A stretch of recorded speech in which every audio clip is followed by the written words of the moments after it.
Hi, I'm Mike G, and I'm making this multi-part video series to discuss my approach to the various tones that I use as a bassist in a gig and cover band, and the gear and techniques that I use to arrive at those tones. These are only my opinions and my approach, but hopefully you'll find them useful or possibly interesting. In general, I don't concern myself with playing lines note for note or trying to exactly replicate the tone of the recordings. I'm mostly concerned with serving the song, using tones and techniques that support the arrangements that are used by my band. Of course, cover has to be recognizable, so certain melodies need to be maintained, but in most other respects, I feel free to do what I like. In the past, when I've tried to copy the tones of original recordings, sound like them, I've come close at best. In the end, I found that I always end up sounding like me.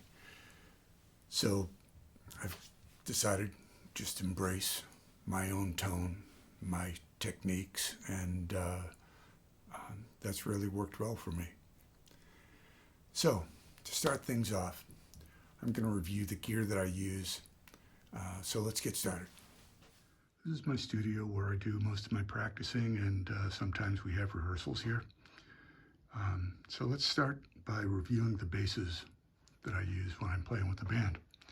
There are three basses that I use.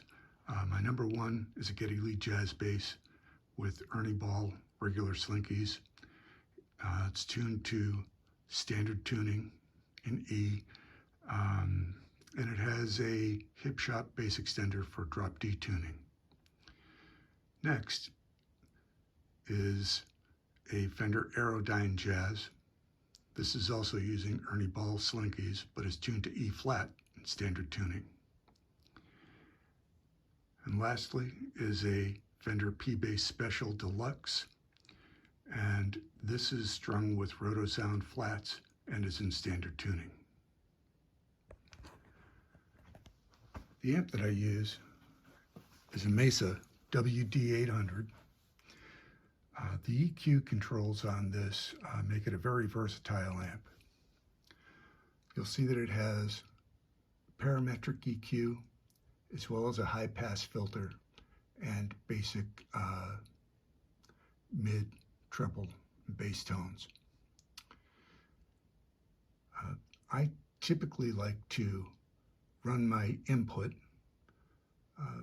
a little bit above noon, just enough to get a bit of growl from that tube in the preamp. And these are pretty much my settings that I will use no matter what I'm playing. Any other changes in tone I'm making on my bass. The cab that I'm using is a Mesa Subway 212. On my pedal board, in order, I'm using a Line 6 G50. I threw a Ditto in there just for these videos in case I might find it useful when doing a demonstration. But then I have a bass envelope filter, an octave, a bass fuzz deluxe, a micro tubes from Dark Glass B3K, MXR bass compressor, and a bass chorus deluxe.